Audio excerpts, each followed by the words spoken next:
instrucciones que trae la televisión, si lo quieren ver así, que dice conecte el cable al tomacorriente y presione el botón de encendido. Luego tal, para programar la hora de su microondas, presione tal botón. Cosas así. O sea, y en el manual del usuario ya como que lo están vendiendo, ¿sí? Esto se los pongo para que ustedes aprendan a explicar a un nivel más bajo cómo funciona lo que ustedes hicieron, ¿sí? Porque al final esa es la idea de los manuales, intentar hacer que los usuarios sepan utilizar las cosas. Esa es la segunda cuestión que les pido. Y la tercera es obviamente el video explicativo. Eso de ahí es donde voy a ver yo ya la simulación. Ustedes me van a explicar ya hablando o con subtítulos el funcionamiento. Va a estar ahí el Proteus corriendo la simulación y ustedes variando los valores y demostrando que su diseño funciona. Eso es básicamente lo que les pido. ¿Sí? Les voy a dar más detalles un poquito más adelante de exactamente qué el informe, exactamente qué el manual y más detalles del video. Pero eso se los quiero dejar ya por escrito también. Entonces estoy preparándoles el documento y próximo día de clase espero tenerles eso. Ok, ¿No? Inge, gracias. Ya no hay problema. Pues así tienen ya idea de qué es lo que viene al momento de la entrega. Bueno, ¿alguien más que tenga alguna duda?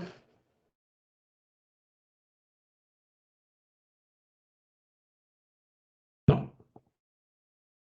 Inge- Perfecto. Muy Ingeniero, bien. una pregunta, perdone. Sí, sí, sí, adelante. En nuestro caso, en nuestro proyecto, vamos a utilizar un sensor de Arduino, pero es el que detecta qué color es. En el caso de la simulación, ¿qué podemos hacer? O sea, lo ponemos con botoncitos para representar ese sensor. Mira, depende. ¿Qué valor genera el sensor que detecta el procesador? O sea, ¿cómo te puedo explicar? Vos tenés tu sensor y tenés el procesador, ¿sí? Cuando el sensor detecta colores, en este caso, esto se conecta a alguna pata del procesador y le llega ciertos valores. En el caso de los sensores de temperatura o de distancia, así como les expliqué hace un momento, lo que llegan son variaciones de voltaje. Entonces, si está calibrado a que a 5 voltios equivale a 100 metros o 3 voltios equivale a 21 grados centígrados, y entonces ahí se tienen esas variaciones y eso es lo que uno usa para encontrar temperaturas o detectar temperaturas. Entonces, en el caso del sensor de color, yo no sé si por cada color te envía un valor de voltaje o si te puede llegar a enviar un número en binario o algo así. Eso es lo que tendrían que ustedes averiguar. Creo que sí manda el número en binario, porque si lo selecciona, o sea, ya viene como preestablecido qué rango a qué rango es un color, por ejemplo, verde. Puede que entre del 1 al 5 y azul del 6 al 7, un ejemplo. Creo que sí trabaja de esa manera el sensor. Pero, ¿número en binario o un valor de voltaje? Que yo investigué no manda voltaje, manda un cierto código. Ah, bueno, si te envía un código, eso quiere decir que esto no solo tiene una entrada, sino una salida, perdón, sino ha de tener, qué sé yo, cuatro, cinco, no sé cuántos colores puede detectar. Sí, Inge, creo que el sensor es por comunicación serial, si no estoy mal. Creo que entrega una comunicación serial. Ah, bueno, pues entonces simulan eso. O sea, ustedes envían datos por medio serial a su entrada serial, el tren de datos que trae el código. ¿Cómo envían esos datos? Pues simplemente ahí existen generadores de información serial. No necesariamente tiene que ser el sensor como tal, sino que ahí utilizan un generador serial que les va a enviar el tren de datos que equivale al rojo, puede ser el código 0100 y se va a recibir en filita y ya le llega. Si llega el verde, que sea el 0110 o el que sea, pues ya sabe qué color es. Entonces no necesariamente necesitan hacerlo con botones. Botones sería muy sencillo. O sea, la idea también de que utilicen potenciómetros o generadores seriales es simular lo más cercano al sensor real, ¿sí? Si tu sensor te envía trenes de pulso seriales, usen algo serial. Si sus sensores usan variaciones de voltaje, pueden usar potenciómetros. Si sus sensores envían pulsos de 0 o 1, ahí sí pues un push button o un switch. Ahí sí que dependerá y por eso es que me interesa mucho que miren e investiguen cómo funciona el sensor para que a la hora de simularlo pues lo puedan adaptar a lo que realmente tiene el simulador. Listo, Inge, gracias. Ah, bueno, ¿alguien más? Antes de iniciar.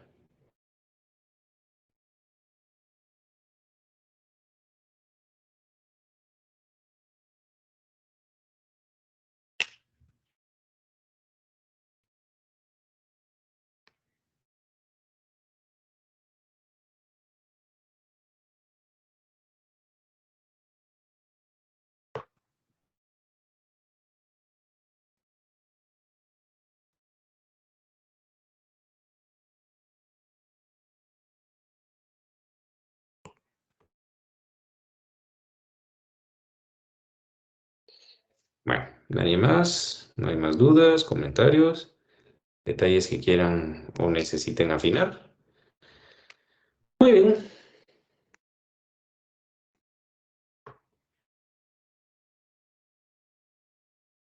Bueno, ahora sí. Entonces vamos a continuar ya con los temas que hemos estado viendo en las clases anteriores, antes de, ahí sí que el corte de todo este tema del proyecto. ¿Eh? Entonces, lo último que estuvimos viendo, si mal no recuerdo, ahí sí necesito que ustedes me ayuden, es el tema de los pipelines. Vimos cómo funcionan los pipelines y el ILP, que es el Instruction Level Parallelism, y la idea de todo esto que es lograr ejecutar todo lo que yo pueda en paralelo, ¿sí? Y recuérdense que todo eso estaba limitado a que los procesadores únicamente tenían un ALU, entonces solo podía ejecutar una cosa a la vez, pero tengo más recursos alrededor del ALU que no necesariamente estoy usando y puedo hacer cosas en paralelo con esto, ¿sí?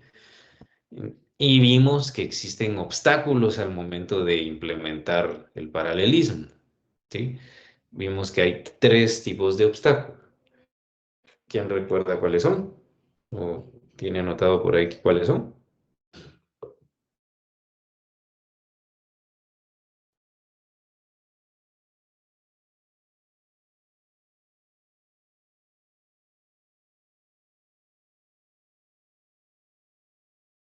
¿Nadie?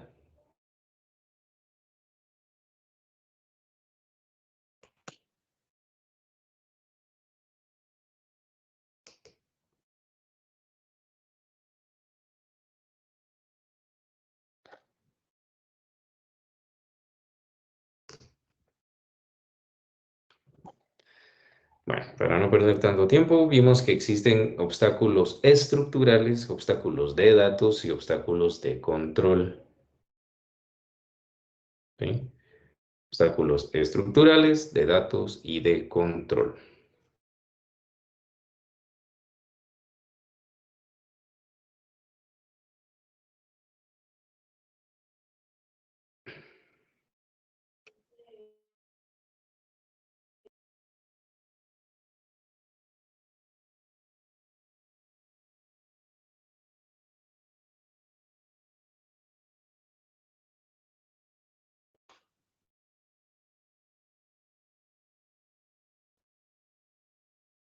Entonces, los obstáculos estructurales son ya limitantes de hardware, ¿sí? Recuerden que eran limitantes de hardware.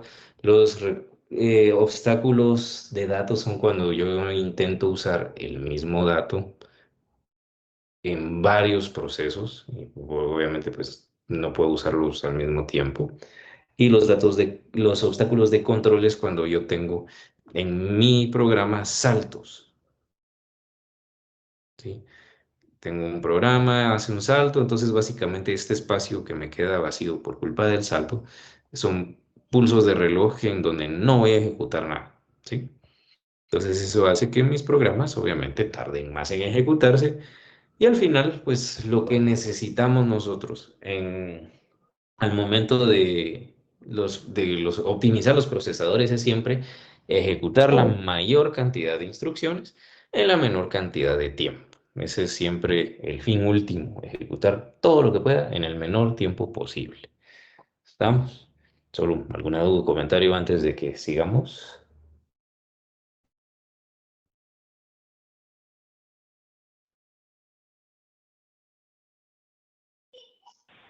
Ingeniero, ninguna.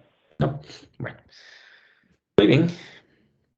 Entonces, ¿cómo puedo evitar yo los obstáculos o qué acciones se pueden tomar con los obstáculos? Con los obstáculos estructurales, pues no me queda más que optimizar el hardware, ¿sí? La mayoría de obstáculos estructurales se resuelven ya rediseñando el procesador prácticamente, ya me meto a evaluar la arquitectura, ¿sí? Entonces ahí no hay una acción como que muy sencilla a nivel de el programa que yo pueda optimizar, sino ya es optimizar el puro hardware, cómo está estructurado por dentro, si agrego algún registro en especial, si yo quito registros en especial, agrego un registro con una función específica que me va a ayudar a algo. Hay un montón de opciones, ¿sí? Entonces, así es como normalmente se atacan los obstáculos estructurales porque ya son limitantes del hardware la gran mayoría, ¿sí? Luego, para los obstáculos de datos, lo que se puede utilizar, ahí sí que para evitar eh, el tema este de depender de una respuesta previa es el forwarding,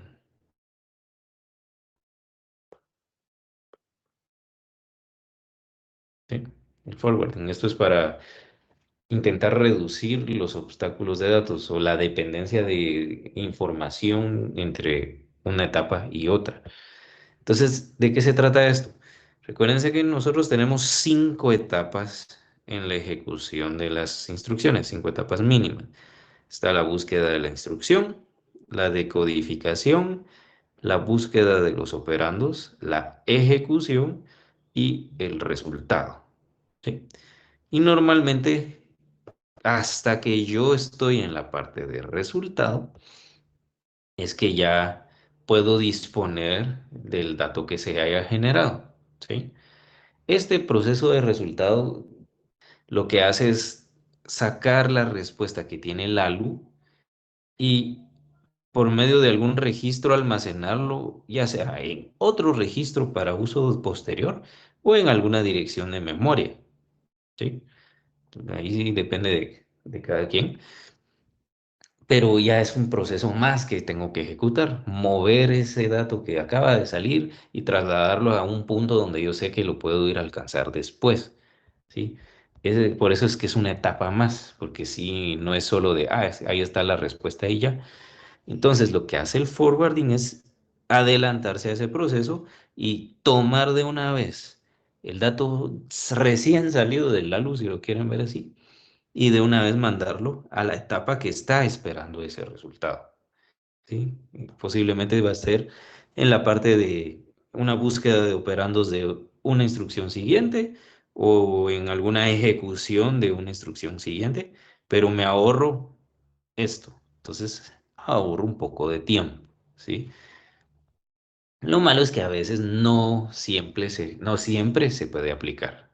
Sí, aquí siempre estoy limitado y tengo que organizar muy bien los comandos para poder aplicar esto. ¿Damos alguna duda con el forwarding?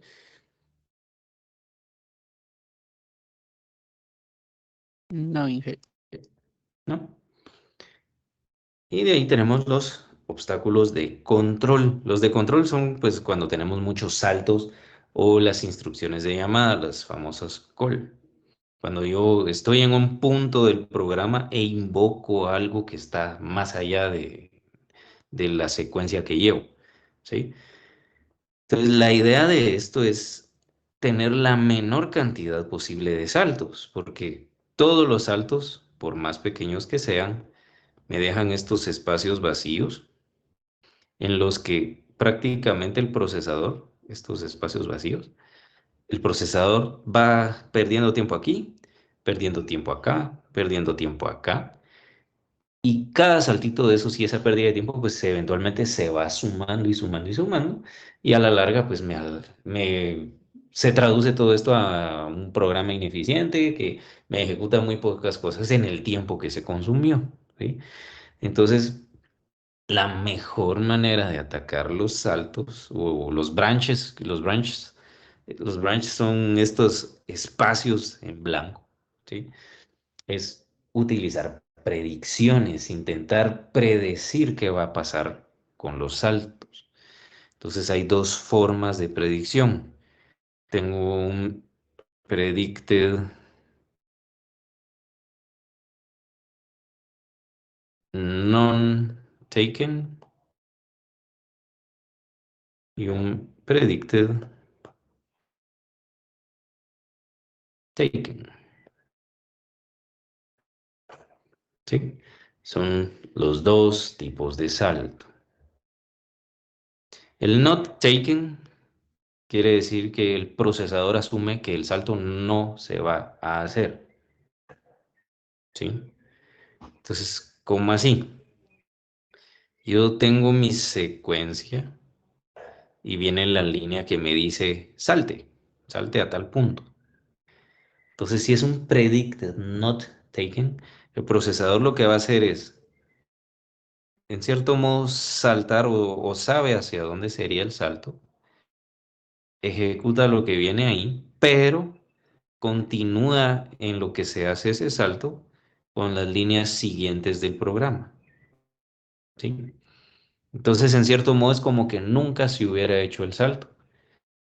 Y eso se puede aplicar cuando yo sé que el resultado de ese salto pues no me va a servir inmediatamente y quizá me sirva por acá, pero ya cuando tenga esa respuesta ya voy a ir adelantando todo esto. Entonces todo esto que se ejecutó pues ya es ganancia porque pudo haber sido un espacio en blanco gracias al salto. Entonces ese es el predicted not taken.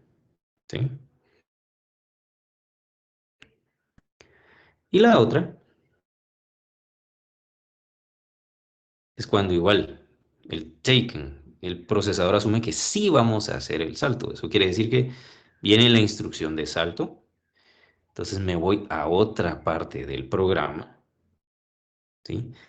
Pero lo que hace entonces el procesador para ahorrar tiempo es que de una vez empieza a deducir qué viene después de ese salto, ¿sí? Para tener adelantado todo lo que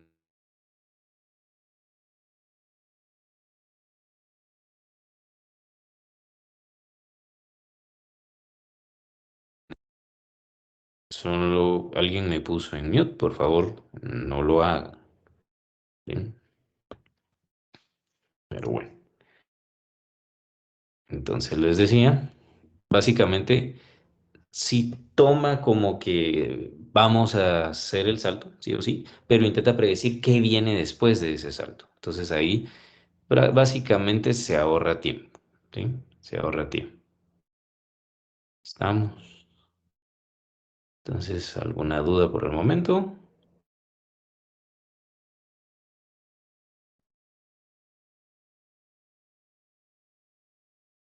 Todo claro. ¿Todo bien? Bueno, obviamente, pues esto tiene sus limitantes. Y conforme fue avanzando ya el diseño de los procesadores, se dieron cuenta que, pues, por lo general era muy estático esto de intentar predecir saltos y los saltos se utilizan mucho. Si ustedes mismos no me dejarán mentir que ustedes usan cuando han programado en algún lenguaje muchos saltos. Siempre van de una parte del programa a otro, después regresan y se usan muchos saltos y a veces entre comillas, intentar ser ordenados, pero a la larga introducimos más delay en la ejecución. Pero entonces, basados en eso, vinieron los diseñadores de procesadores y dijeron, bueno, yo puedo hacer esa predicción que sea dinámica, ¿sí? Y entonces empezaron a introducir más elementos en el procesador que ayudaban a predecir los saltos. Entonces, de ahí es que nace que existe un branch prediction, uy, prediction buffer, ¿sí? Que ya es un espacio específicamente en donde voy yo teniendo el contador de los saltos que voy haciendo. E incluso tengo una casilla en especial en donde voy diciendo si es taken o not taken, ¿sí? Entonces ahí ya estoy agregando incluso hardware que me va a ayudar a eso. Más allá, esto todavía evolucionó a tener predicciones, siempre un branch prediction buffer, pero que usa correlación. Eso quiere decir que no solo me va a decir si fue taken o no taken, sino incluso va a tener un historial de todos los saltos que se han hecho, ¿sí? Entonces, básicamente ya el hardware nuevo va complementando la lógica del todo, el flujo y el funcionamiento para lograr ejecutar lo más posible, ¿sí? Entonces, eso, pero eventualmente se llevó a un tope, ¿sí? Al final, la idea de todo este tema del ILP, perdón, Instruction Level Parallelism, y ir metiendo más hardware específico para solo la ejecución y tener un mejor control y que no haya conflicto de datos, todo eso se fue optimizando para dar la impresión de que estoy ejecutando dos o más cosas al mismo tiempo. Pero la realidad es que nunca se podía ejecutar dos instrucciones totalmente en paralelo, ¿sí? Siempre iba a tener la respuesta uno y hasta el rato la respuesta 2, ¿sí? Oye, tal vez en un menor tiempo de diferencia entre la respuesta uno y 2, pero siempre primero la uno y después la 2. Entonces, ¿qué pasó? Empezaron a pensar, ¿qué necesito para realmente ejecutar instrucciones en paralelo? ¿Y qué creerían ustedes que se necesita?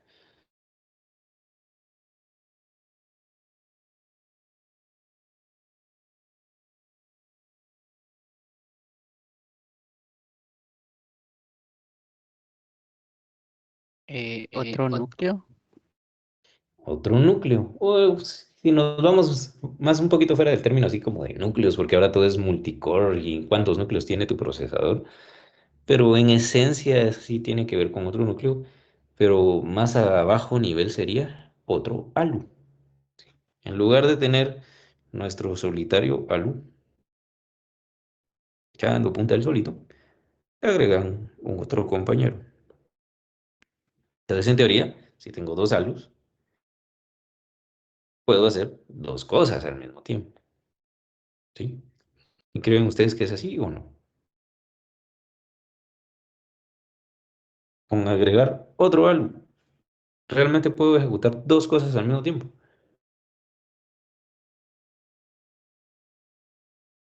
¿Qué opinan ustedes?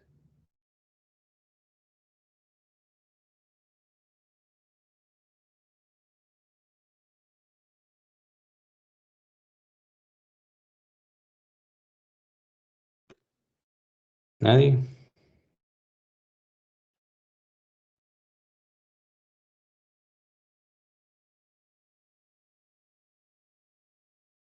Yo ahí consideraría tal vez que dependería de la capacidad, ¿no? Del procesamiento. O sea, si eso puede ser aceptado o no. Mm, Porque por obvias razones, si se procesa, pues mm, con dos, la lógica diría que pues procesa dos cosas y se procesa más rápido. Pero pues no sé si por ejemplo se puede dar lo que se da en algunos procesos, que es, por ejemplo, lo del interbloqueo, que son procesos que se realizan al mismo tiempo y esa situación. O sea, solo es un ejemplo de Sí. algo que pudiera pasar. Pues de hecho, pues solo agregar un álbum más realmente no resuelve el problema. ¿Por qué? Porque si agrego otro ALU, voy a estar usando los mismos buses, los mismos registros, los mismos espacios de memoria asignados para todo el procesamiento. Y entonces es por gusto, porque voy a tener otro dispositivo que me puede ejecutar, pero no tengo cómo hacer que le llegue la información, porque el bus está ocupado en el uno y la información la necesito en el 2, por ejemplo. Entonces, el agregar otro ALU básicamente hace que se dupliquen los registros, hace que se dupliquen los buses necesarios y hace que se duplique el control necesario, ¿sí? O sea, no es solo, pongámosle uno más y ya, sino hay que considerar todas esas cosas. Pero lo consideraron y gracias a eso es que nacieron los procesadores que se conocen como los superescalares de dos vías. Superescalar de dos vías. Y uno que es el más famoso que existe de eso fue el procesador Pentium. El famoso Intel Pentium. ¿Sí? ¿Qué hicieron ellos? Pues agregaron otro halo. Pero no solo eran dos halos. Básicamente había un bloque con los dos halos, el halo U y el halo B. Y habían un generador de direcciones para cada halo.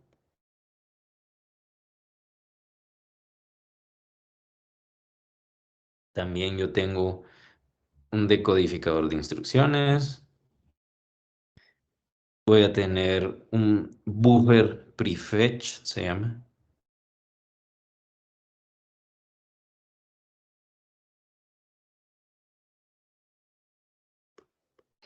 Voy a tener un caché de código.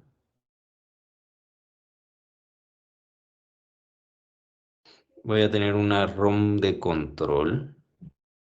Sí, obviamente ahí está pues todo el código. Voy a tener un data cache.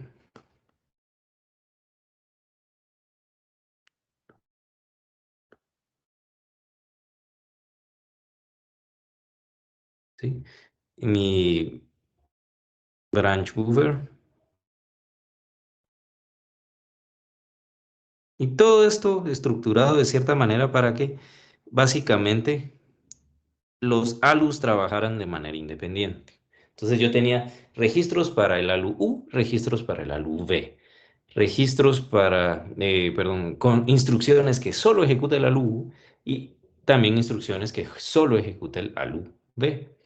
Entonces, en cierto modo, sí se logró el tema de ejecutar dos instrucciones al mismo tiempo, pero yo tenía que asignar qué instrucciones específicamente se iban por un camino y qué instrucciones se iban por otro camino y los recursos necesarios para esas instrucciones.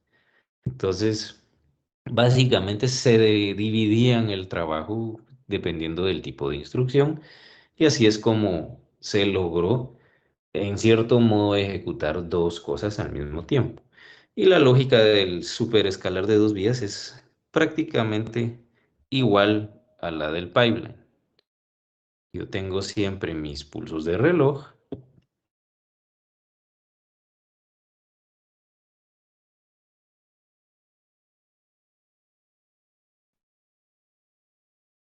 y yo tengo mi primer búsqueda de instrucción uno, pero al mismo tiempo entonces voy a tener una búsqueda de instrucción 2, que es ya la que me permite el segundo algo. Voy a tener una decodificación uno y al mismo tiempo una decodificación 2. Ahí es donde ya por lo mismo se necesita un decodificador que me soporte dos cosas. O sea, en cierto modo son dos decodificadores. Voy a tener una búsqueda de operandos uno y una búsqueda de operandos 2.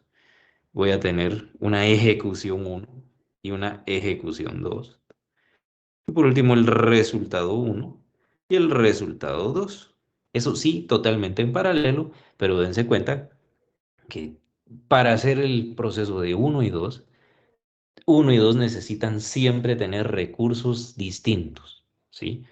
Entonces se me duplicó básicamente el uso de los recursos y por ende pues el consumo y la cantidad de dispositivos internos. Pero al final sí los tiempos pues compensan ese aumento, ¿sí? Y aquí lo bonito es que en lo que estoy decodificando uno y 2, entonces estoy buscando la instrucción 3 y buscando la instrucción 4. En lo que estoy decodificando la instrucción 3 y la instrucción 4, también empiezo a buscar la instrucción 5 y la instrucción 6. O sea, sí me ahorra tiempo, ¿sí? Aunque tengo esas limitantes que les mencionaba, pues ahí se ve que ya estoy hablando de, en 3 pulsos de reloj, estoy trabajando 6 instrucciones diferentes, ¿sí? Independientemente de qué etapa está cada una, pero ya son 6 instrucciones, ¿sí? Cosa que al hacerla en el pipeline original, pues no era así. Entonces aquí pueden darse cuenta que, pues literalmente se duplica la cantidad, ¿sí? Se duplica la cantidad. Entonces, ¿tienen alguna duda por el momento?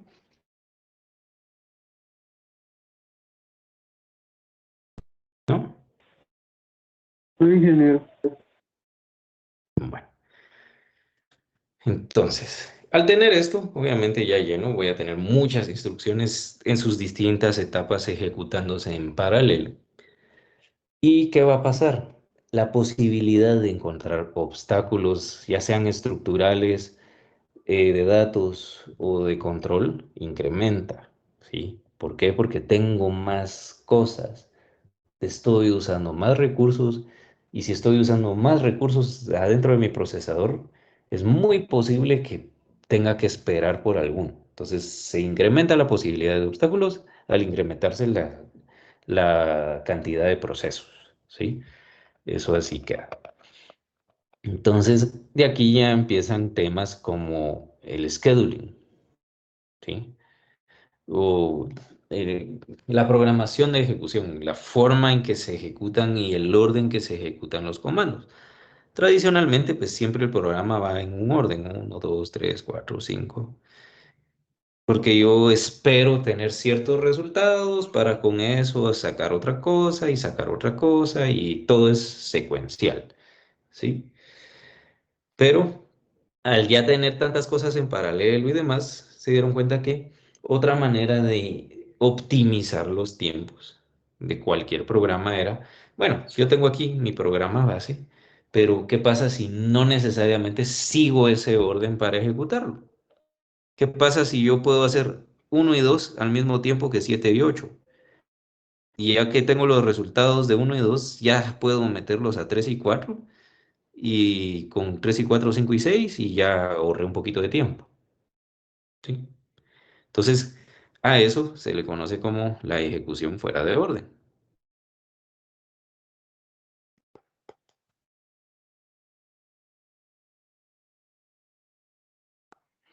Y es cabal agarrar un programa y no ejecutarlo en el orden que está estructurado, sino ejecutarlo según las disponibilidades de recursos que tenga y que no existan dependencias, obviamente, de un comando con el otro. Entonces, al ejecutar fuera de orden, tengo esa ventaja de, pues, hacer más cosas en paralelo, pero debo de introducir la manera de reorganizarlo todo, ¿sí? Eso es lo interesante. Entonces, se introducen unos riesgos. Si yo no logro organizarlo todo, tengo 3 posibilidades y debo de evaluar si tengo un proceso WAR, si tengo un proceso WOW, perdón, un proceso WAR, un proceso RAW o un proceso WOW. Esto es write after read. Esto es read after write. Y esto es write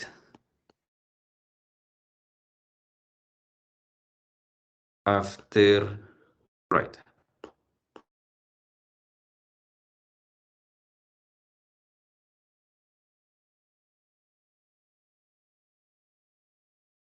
¿sí? Leer después de escribir después de leer y escribir después de escribir. Son las tres posibilidades que tengo yo ahí.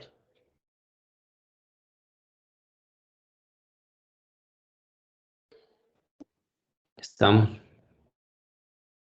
Entonces eso es importante tomarlo en cuenta porque para poder ejecutar fuera de orden yo tengo que tener muy, muy, muy bien visto si mi proceso siguiente va a leer algo, perdón, va a escribir algo después de leerlo. Si mi proceso siguiente va a leer algo después de escribirlo, o sea, algo antes tiene que estar escrito para poderlo leer, o algo antes tiene que estar ahí ya disponible. El espacio como tal, el recurso tiene que estar disponible para poderlo escribir. O si voy a escribir y después volverle a caer, o sea, escribo un resultado y al ratito le cae otro resultado encima. Entonces debo identificar todo eso para que la ejecución fuera de orden, pues se logre dar, ¿sí? Si no, pues voy a tener un montón de resultados que no tienen sentido, ¿sí? Entonces, esos son los tres tipos de riesgos que se generan, pero eventualmente se han logrado superar y todo se empezó a mejorar utilizando un proceso que se conoce como scoreboarding,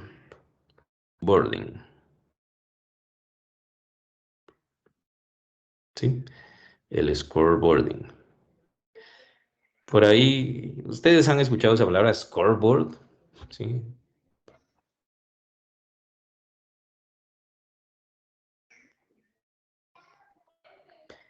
¿Qué es un scoreboard? Se usa mucho. Si miran televisión, fútbol principalmente, usan un scoreboard. Si han visto béisbol, se usa un scoreboard. Es el tablero donde está todos las estadísticas del juego, donde Eh, están los puntos, las anotaciones. Exacto. Básicamente yo tengo un registro ahí de cómo va el juego, ¿sí? Donde es un poquito más fácil de compararlo con lo que sucede en un procesador es en el béisbol. En el béisbol, si ustedes lo han visto alguna vez, el tablero me dice en qué inning estoy. Por lo general, si es el 1, 2, 3, 4, 5 hasta el 9 o si estoy en extra, me dice la cantidad de strikes que llevo, cuántos outs llevo, cuántas carreras, si el que está bateando ahorita es este o este, que eso es cuando dicen estamos en la parte alta o parte baja de tal inning. O sea, me da toda esa información y yo sé qué pasa. Entonces, más o menos esa es la lógica en un procesador. Yo tener un elemento donde voy registrando qué cosas se han ejecutado, qué operandos están en proceso, qué respuestas ya tengo disponibles para al final unirlo todo y tener mi resultado final. ¿Sí? Esa es la idea de el scoreboard. Y ese es prácticamente el uso del scoreboard. ¿Sí? ¿Alguna duda?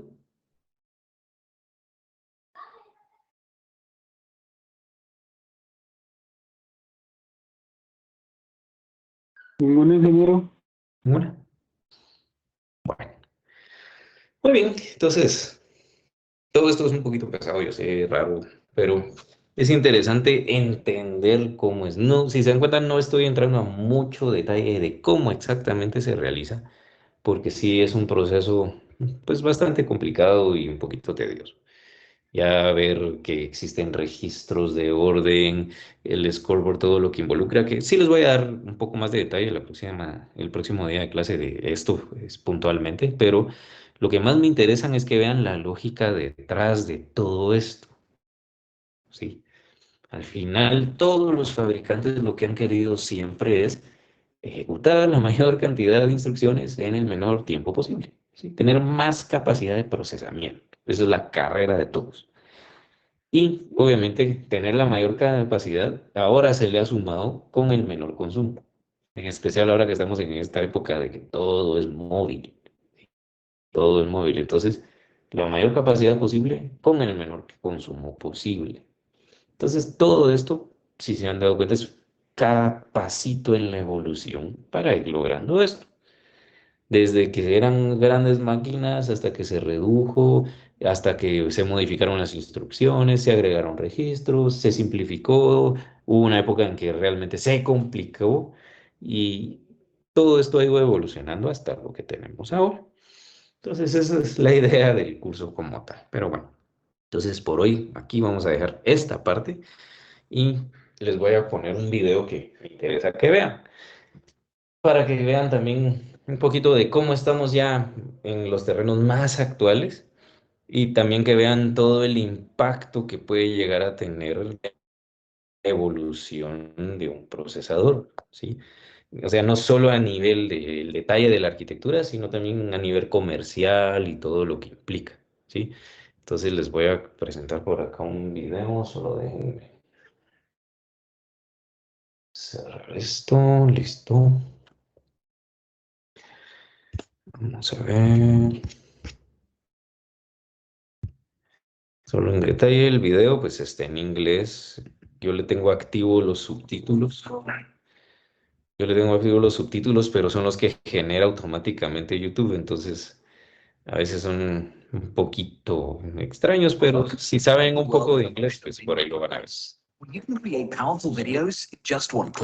Déjenme quitar esto.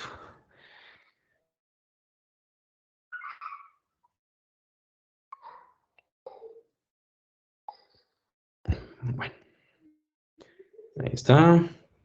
Solo déjenme ver que estén los subtítulos y que se traduzcan al español. Ahí está. Y vamos a presentar. Solo me pueden confirmar si ya ven la pantalla. Sí, joder, ya se mira. Sí, Sí, sí, Sí. se mira. Ah, perfecto. Entonces les voy a colocar por acá este video. Es un poquito largo, son 26 minutos, pero es bastante interesante. Es para que tengan una idea. Este específicamente habla sobre el procesador M1 de Apple. Es el nuevo procesador que existe, que está basado en la tecnología RISC, en la arquitectura RISC. Sí, que recuerden que es la arquitectura de instrucciones reducidas. Eso quiere decir que son instrucciones muy simples, aunque sean muchas, pero cada instrucción es muy simple, ¿sí? Entonces, ¿cómo esto fue?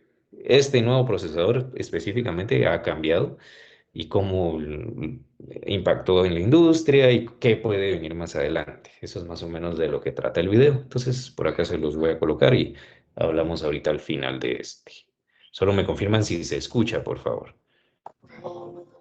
This video is brought to you by Morning Brew. ¿Escuchan Hi. por ahí? Welcome to today's episode of sí, Call sí of se escucha. Ah, This episode isn't a recommendation to buy any of Apple's products. In fact, I'm a Windows and Android user myself. The following is simply my documentation of what I perceive to be the biggest moment in computing history in the last decade or so. I think it's just fascinating.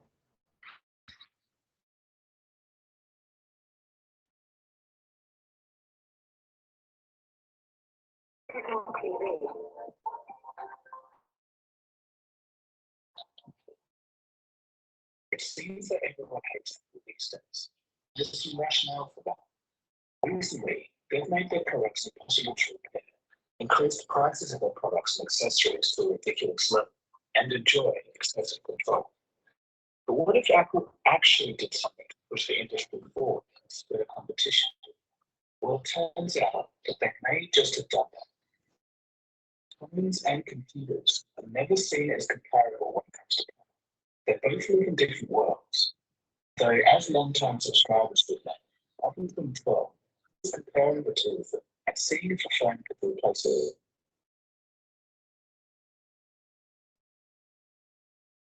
Unbelievable to me at the time. Those were some fun days. The main difference between phones and desktop computers. Phones use a type of processor design called ARM, while desktop computers generally use another type called x86, like Intel, for example. ARM is a simpler design than x86, making it more efficient. But x86 traditionally used to be able to do more, but this is changing. The interesting thing to note is that in recent years, our phones have been getting faster at a much more rapid rate than computers have been improving. So here's the question. What happens when the chips in our phones come close to the power of laptop and desktop computers? What if you took this amazing performance and efficiency of a mobile chip and put it in the body of a laptop? That is, access to a larger battery and more space to breathe. Well, things that many thought were impossible begin to happen. And then I didn't plug it in for 4 days, totaling a little over 10 hours of mixed use, and still had 17% less. Animations are buttery smooth, as you'd expect, and even opening and closing some of those bigger apps like Chrome and Lightroom are just as fast, if not faster, than on my desktop, which is sick. It's just an overall really responsive feel. Okay, look at this guy.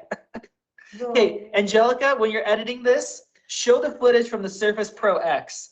How that was. The Windows version of this, there was extreme lag moving and doing anything.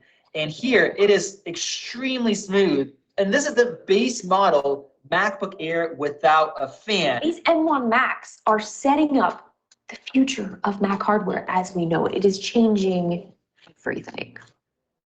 The new MacBooks and the M1 chip that powers it resulted in an energy-efficient chip as powerful as some desktop CPUs. What most people are missing is that this isn't an ordinary MacBook. The M1 chip represents the culmination of a decade of planning and a radical shift in the consumer computing industry. On the surface, putting a mobile chip in Apple's best-selling computer seems really stupid, but when you look deeper, it makes a whole lot of sense. As you'll see later, it's actually a classic case of disruption, as defined by Clay Christensen in 1997. So how did Apple do this? Well, the journey of how Apple got to this point will be the subject of today's episode. You will also see how Intel's CEO refused to work on the iPhone and made one of the biggest mistakes in tech history. To truly understand what Apple has done, we first must go through some quick history. Central Processing Units, or CPUs, are the brain of computers. They do all the billions of calculations a second to make our devices run. CPUs run on what are called instructions. These are the fundamental tiny bits of data that tell our computers what to do. For example, add these two numbers together, fetch this number from memory, that kind of thing. When you group these commands together, they're called an instruction set. In the emerging battle between mobile and desktop CPUs, it would be the variations in how these instruction sets were handled that would make all the difference. Since its founding in 1968 by Robert Noyce and Gordon Moore, Intel has been the gatekeeper of mainstream computer CPUs. They would gain the name x86 after a series of popular chips in the late 70s and early 80s that ended in the number 86. The x86 instruction set architecture would go on to dominate the industry. From the 1980s, chip manufacturers would begin to add more and more complicated instructions to be perceived as better to a non-suspecting buyer. Over time, these instructions made the chip's functionality bloated. Precious and limited physical space on the chip was being taken up by fancy instructions that were hardly ever used by the rest of the system. Meanwhile, in the UK, in 1983, a company by the name of Acorn Computers decided to go down a different path. Instead of making things more and more complicated, why not take a simpler approach? This mode of thinking was called RISC, or Reduced Instruction Set Computing, as opposed to the bloated CISC from companies like Intel. Some people are saying RISC technology is the wave of the future. Other people are saying RISC is already a passé technology. What does this expert think? Well, Stuart, the current IBM PC line that they're based upon a processor called the 8086. It's kind of a messy architecture. So RISC gives us as a new starting point. We can say, okay, here's a simpler instruction set, faster, less code space. Well, if you talk about RISC, is that a philosophy, a way you design a machine architecture, or is it a specific set of instructions? No, it certainly is a philosophy or a style, and in fact, it's a style which differs depending on what you're trying to do. The main idea is not to add any complexity to the machine, unless it pays for itself by how frequently you would use it. Out of this came the Acorn RISC Machine project, otherwise known as ARM. This was the birth of the type of chips that would be used in all of our smartphones in the coming decades. So in this episode, for simplicity's sake, we'll just refer to RISC chips as CPUs and CISC chips as complex CPUs. While developing the first ARM chip, during testing, something unexpected happened.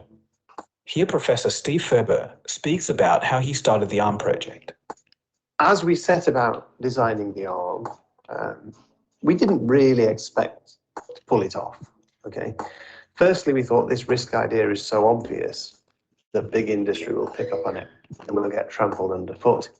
We expected to go into this project finding out why it wasn't a good idea to do it. And the obstacle just never emerged from the mist. We just kept moving forward through the fog until eventually we had a fully working ARM chip in our hands.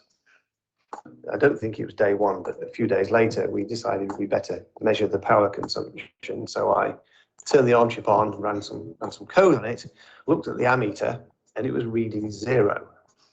I knew we'd designed a fairly low power chip, but this was a bit remarkable. And it turned out that actually in inserting the ammeter into the power supply, I'd failed to connect the power supply. So no current was flowing through the ammeter, but the chip was still running. So hang on, so it wasn't just you didn't connect the ammeter, it was actually that you didn't connect the chip to the power supply? Yes, there was no power supply connection to the chip, yet it was running. By 1985, they had their first prototype. And by 1987, the first computer based on ARM was produced, the Acorn Archimedes. And from here, ARM would license its designs to other manufacturers for them to build. At first, being low power was a nice side effect, but it didn't have much of an advantage for desktop machines. But as portable computing devices started showing up, ARM became the first choice. They were used in everything from Nokia's to Ericsson phones. So, how are these ARM chips so efficient?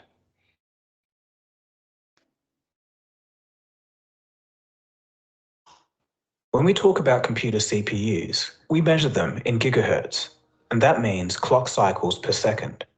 Simplified CPUs, such as ARM, generally will do one simple instruction per clock cycle, while desktop chips may use many cycles to complete one complex instruction. This means more power consumption, less efficiency, and more heat produced. Multiply this by hundreds of millions of times a second, and the issue starts to become clear. In some desktop CPUs, some of the complex instructions can take a dozen clock cycles or more to complete.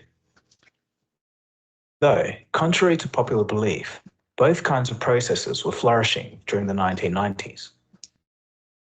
In the early days, simple instruction set designs were great for engineering and graphics, so much so that computers using the technology helped create films such as Jurassic Park, Toy Story, and more.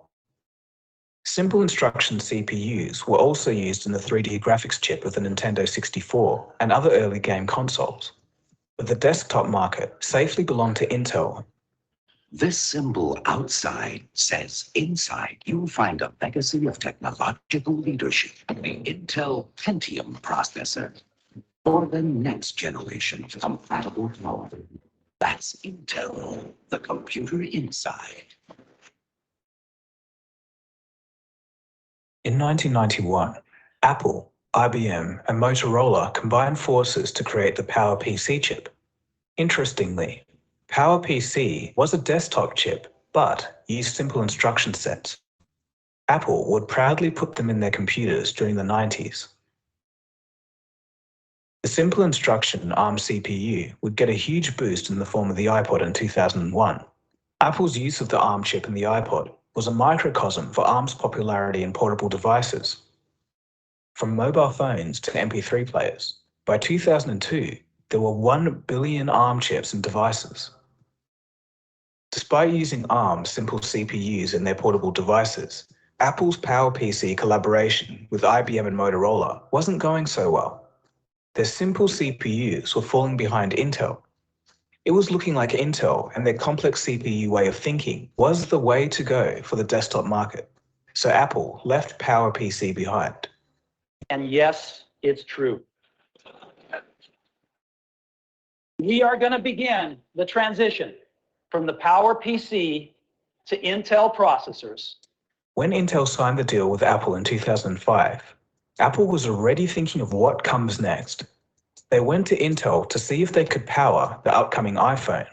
Now, at this time, a moment occurred that Intel would never forget. 3, 2, 1.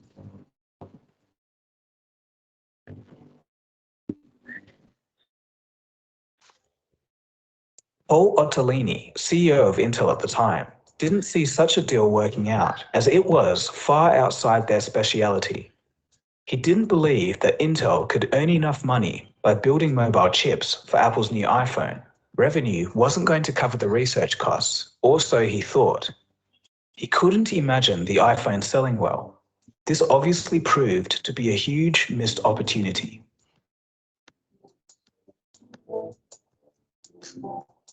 The iPhone launched in 2007 using a simple instruction ARM CPU.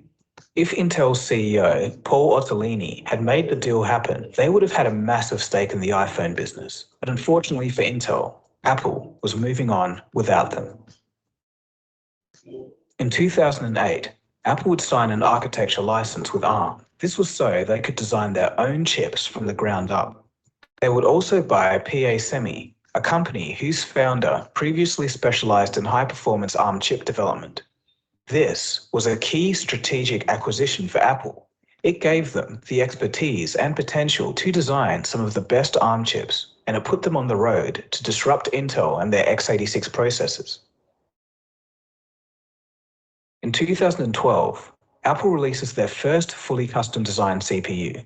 It would be codenamed Swift and was used in the iPhone 5. This was in contrast to using off-the-shelf designs from ARM, as they had previously done. This new Apple-built chip was 2 times as fast as the previous chip. Even for being a first-generation chip, it had impressive performance when compared to the mobile competition, but it wasn't head-turning. The real shock to the industry came the next year in 2013 with the Apple A7 in the iPhone 5S. Apple's early adoption of a 64-bit architecture stunned everybody. They even beat ARM's own CPU teams by more than a year. ARM's own 64-bit design wouldn't be seen until late 2014 in the form of the Galaxy S4. Apple famously called their 2013 chip design, quote, desktop-class architecture. Most people thought it was just Apple bragging, but this wording actually was a hidden clue as to where the company was heading. As you'll soon see, their latest custom chip does actually hold up with desktop PCs. By 2014, there were 50 billion ARM chips in the world. All the while, Apple kept selling a bunch of iPhones and making a heap of money. And do you know what all of this revenue can buy? A ton of R&D. The chips inside of the iPhone kept evolving and improving, getting faster while using less power. By the end of 2018, with Apple's A12 chip, it was looking like Apple was catching up to Intel. In this chart, the grey dots are Apple and the blue squares are Intel. In the past 5 years, Intel managed to increase their flagship performance by about 28%. In the same time, Apple managed to improve their designs by 300%. And this is where things start getting very strange. The Intel chip at the top of this chart, the Core i9-10900K, is a desktop chip that uses 125 watts of power. It's the kind that you have to plug into a wall. Meanwhile, Apple's A14 chip in the iPhone 12, the one in the top right-hand corner that performs better than the chip I just mentioned, uses 5 watts, and is powered by a phone battery. YouTuber Jonathan Morrison does a test of exporting a heavy-duty video file on a desktop versus an iPhone 12. Check this out. This is a fairly capable machine. It's got 10 cores, got a beefy GPU, and what I have here is Sony FX9 HDR 10-bit footage. We're going to start that. I'm going to throw this open. We're going to see a couple of things, right? We're going to see the CPU cores just spike up, and you should start hearing the fans. Now, in the meantime, while this thing is chugging along, I have the iPhone 12 mini, little guy. Keep in mind, this thing is still slowly chugging along. I'm gonna open up iMovie, create a movie. The first thing you notice is just the scrubbing and the playback, right? So this is a fanless, teeny tiny iPhone 12 and just butter. So what I'm gonna do is take that, export, make sure we're in 4K, on 20% battery, HDR. Keep in mind, this thing's still going. It's got a nice little head start, right?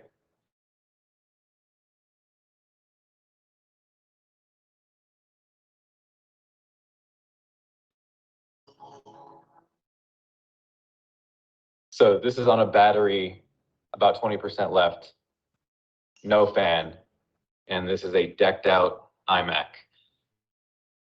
The thing to note here is that the iPhone chip does have hardware acceleration, but it can be argued that this is just a smarter way of doing things anyway. The M1 chip is even faster than this. Looking at this, and the speed at which Apple's chip performance was accelerating, Apple pretty much was forced to ditch Intel and their x86 platform. Intel was just too slow to innovate. They were struggling to keep up with the manufacturing technology, whereas Apple could outsource manufacturing of their custom ARM designs to others like Samsung. The performance lead of Intel's desktop CPUs were being evaporated right in front of everyone's eyes. By 2019, the iPad was more powerful than the Intel MacBook Pro of the previous year. This is something I mentioned in a previous episode. The speed of all of these advancements would come back to shock people in 2020. If you're interested in this episode so far, you might be keen on some more tech news from today's sponsor, Morning Brew. Apple has announced that from the 1st of January, they'll be lowering their App Store fees from 30% to 15%. This is in response to the antitrust allegations from the United States and EU. Apple has also agreed to pay $113 million for its scandal in slowing down old iPhones to make their batteries last longer. That's chump change if you ask me. I came to know these stories through Morning Brew, a great way to catch up on news in the morning. You can get up to speed in just 5 minutes instead of wasting time going to different sources. It's informative and makes news less dry and boring. It gets sent to your inbox each weekday and Saturday, and it's free. So there's no reason not to subscribe to Morning Brew if you're interested in business, finance, or tech. Click the link in the description below to sign up to Morning Brew. It only takes 15 seconds. Alright, so where were we?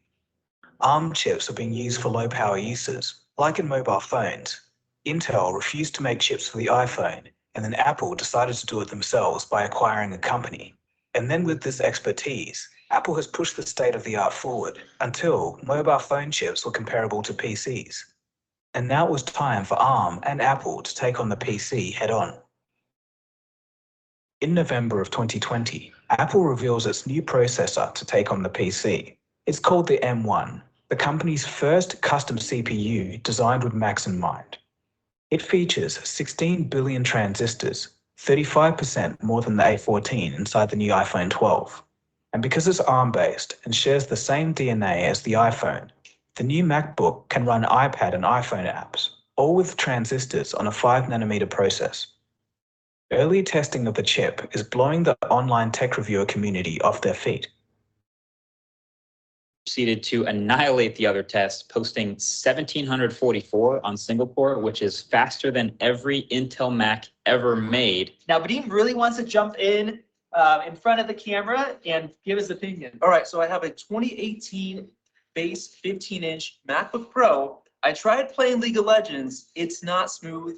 It's glitchy. You get drop frames. And I'm just blown away that we're getting native resolution, everything maxed out, getting around 60 FPS. And you have a dedicated graphics card in that. Yes, it has a dedicated chip. And this is under Rosetta. Not even optimized. It's not even optimized for Apple Silicon. These are legit. This is super fast to the point where I had a friend, he actually makes an app, pretty well-known app. He uses a Hackintosh 3950X, 16-core, really decked out system specifically for development, right? This is his build time. Somehow these M1 devices are keeping up. One of them being fanless. It's pretty crazy. And this was the moment, like when I got the numbers back, I was like, This is real. Apple Silicon is real.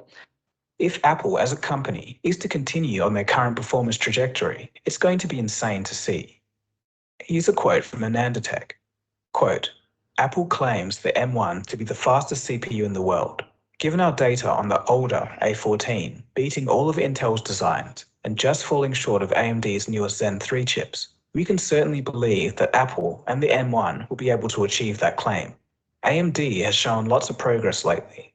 However, it'll be incredibly hard to catch up with Apple's power efficiency. If Apple's performance trajectory continues at this pace, the x86 performance crown might never be regained. End quote. When you're aware of the wider applications of ARM in the real world, it was only a matter of time. The fastest supercomputer in the world, the Japanese Fugaku, is 3 times faster than IBM's, and it uses ARM architecture. Though this is the clincher, needing a more powerful computer isn't relevant to everyone, but having more efficiency and less power consumption is, and it's something that everyone can notice.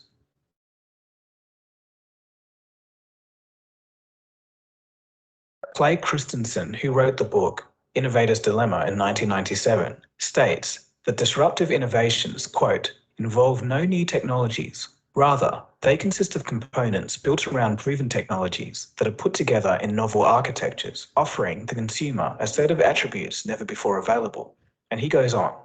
They are, quote, initially used only by the unsophisticated consumers of the low-end markets. So, ARM chips have existed since the 1980s. But in the current day, they've traditionally only been used for lower-end items, like smartphones, for example. Though putting ARM chips in a laptop has existed for a long time. Windows has done this for years. But having an ARM chip that is so powerful that it can reach the top end of the consumer computer market is new. Christensen, who wrote this quote, shows a chart of disruptive technologies 25 years ago. Look carefully at this. What does it look like?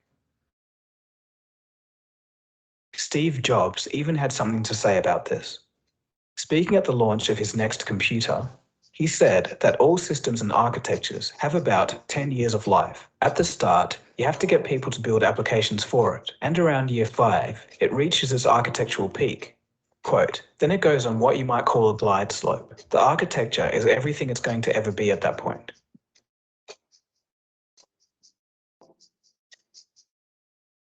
So what about program compatibility?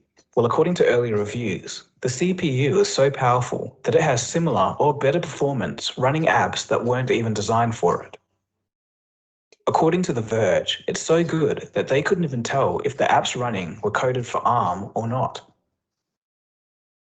So, in conclusion, despite no upgradable RAM, a hefty upgrade price, and no external GPU support, the big story here is the chip architecture and nothing else.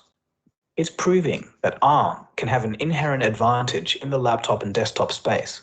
This moment was decades in the making. I feel honored to have been around to witness it. Things are going to get super interesting from here on out, and I can only hope that competition arises from this moment. This is so us as consumers can win. Though it's strange how there are those out there who get upset over this. Can't we just enjoy the progress that's being made instead of ridiculing each other over our technology preferences? I'm just happy that the technology is moving and competition may come from it. This performance increase is the biggest gap that we've seen in many, many years, and I think it's awesome. And that's the end of the story. So thanks for watching. Are you guys excited for future laptops that have extremely long battery life and have the CPU power of desktops? These kinds of machines can be less expensive and do wonders for students and professionals alike. Anyway, that's it from me. I do want to make a quick mention that I've got... Bueno, pues como ven, es interesante. Muy, muy interesante. Y no sé, ¿tienen algún comentario sobre el video como tal?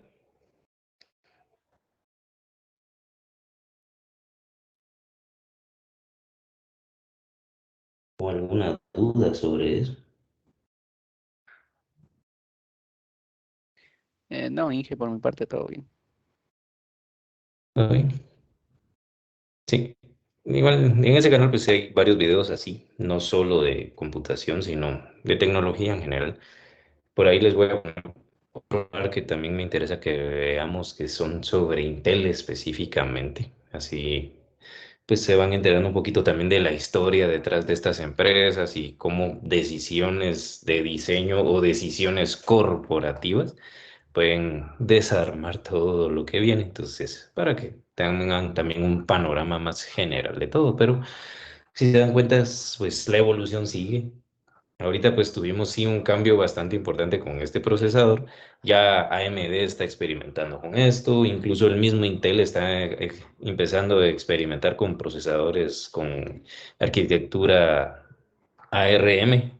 El ARM pues es Advanced RISC Machine, eso significa. Entonces al final es tecnología o arquitectura RISC y pues nos extrañan en ver que eventualmente se supere el desempeño de estos procesadores nuevos y va a venir ver más evolución. Pero lo interesante también es que todo lo que hemos hablado de los orígenes se sigue aplicando actualmente. Pero bueno, entonces con eso los dejo por hoy. Igual ya saben, pues cualquier cosa me mandan un correo. La próxima semana pues no hay clases por Semana Santa. Entonces nos vemos hasta después de Semana Santa y pues ahí inicien ya el trabajo de sus proyectos. Entonces que pasen feliz tarde y por acá nos vemos. Gracias, Inge. Feliz tarde. Ingeniero. Feliz tarde. Gracias, Inge. Se cuida. Feliz tarde.